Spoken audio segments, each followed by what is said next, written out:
She's also the Assistant Director of Justice and Advocacy for the National Council of Churches. Leslie, thank you for being with us. Dr. King's message was rooted in the Christian faith. How much did that impact the way people reacted to it? I think the message is a message of hope, that Christians have faith and believe and trust in something greater than ourselves. And so when we talk about ending racism, when we talk about what Dr. King had to say and the work that he did to end racism, we can pick up the torch and carry on because of our faith and because our faith calls us to work for justice. Now, civil rights leader and Georgia Congressman John Lewis spoke about Dr. King's legacy in Indianapolis Wednesday. Here's some of what he said.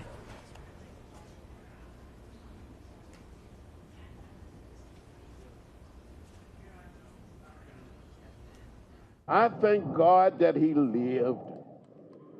He taught us how to live. He taught us how to stand up, to be brave, courageous, and bold, and to never give up. So in your view, then, what are the lessons from Dr. King's life that are most valuable in promoting racial understanding today? I think truth-telling and fighting for justice are some of the values and lessons that we've learned from him.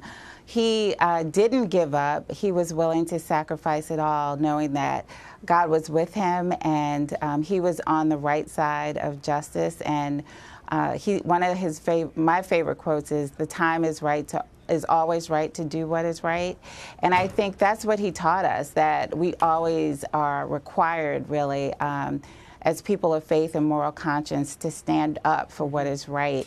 And ending racism certainly is one of those things. Well, yes, and he framed it he put it in a moral framework, correct? Absolutely. I mean, the civil rights movement is a moral movement, and I think he articulated that better than anyone. And while there has been progress in the half century since his death, as we all know, racial injustice still exists in America. Where do you think this country still needs to make progress the most towards achieving racial equality? I think as you've said, we've made a lot of progress, but whether it's individually or collectively, we know churches have a lot of work to do, congregations, communities have a lot of work to do. Legislatively, whether it's criminal justice or immigration or education, voting rights, all of those issues, we still see racial disparities. There's wealth gaps.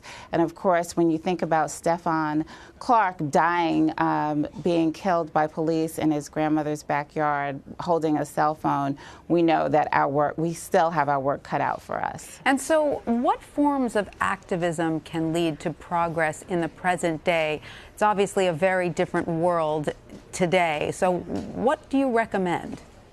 Well, what we're saying is ACT now, and ACT stands for Awaken to the Reality that Racism Still Exists.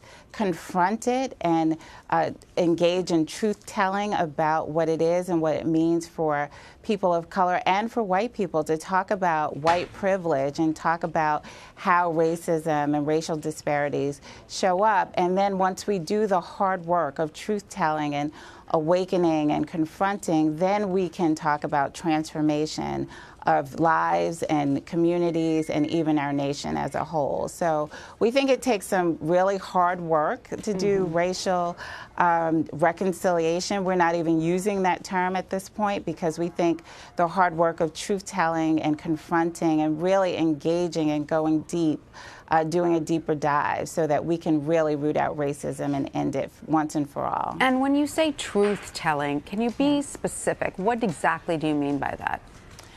I think it means that still in this country, African Americans, particularly African American males, are seen as a threat, even when they're doing things that normal people, or in normal situations, I shouldn't say normal people, but in normal situations like holding a cell phone, or a kid like Tamir Rice in a park, and he gets shot and killed. Trayvon Martin going to the 7-Eleven. And so we see these places where racial disparities just show up and racial bias shows up. We think about Charlottesville and what we experienced over the summer with neo-Nazis saying some of the hateful rhetoric, and Heather Heyer actually losing her life because she was standing up for justice. So I think it's across our nation. It has been sewn into the social fabric of our nation. But what we're saying as people of faith and moral conscience is it is our time. The time is now. Enough is enough. And we need to do the work that is necessary to end racism once and for all. Well, Dr. King was a religious leader. He was a reverend, as are you. What role do you see the religious communities of today playing in this struggle? Yeah, for me, this is a matter of faith. This is what God calls us to. God is a God of justice, and this is who we are, I believe, as God's people. We've all been created in the image and likeness of God, and so when one is hurting or one is being treated badly, we all should be responding. And so I think churches and synagogues and mosques are in every single community in our country. And so where is there a better place to begin this work, to reach out across religious traditions and faith traditions and go into communities and go into community organizations and do this deeper work and do this deep dive. So I think we're well positioned to do it. We're everywhere where people are, and this is our work to do. Yes, it's for the religious communities to take up the call. Leslie Copeland-Tune, thank you so much for your time today.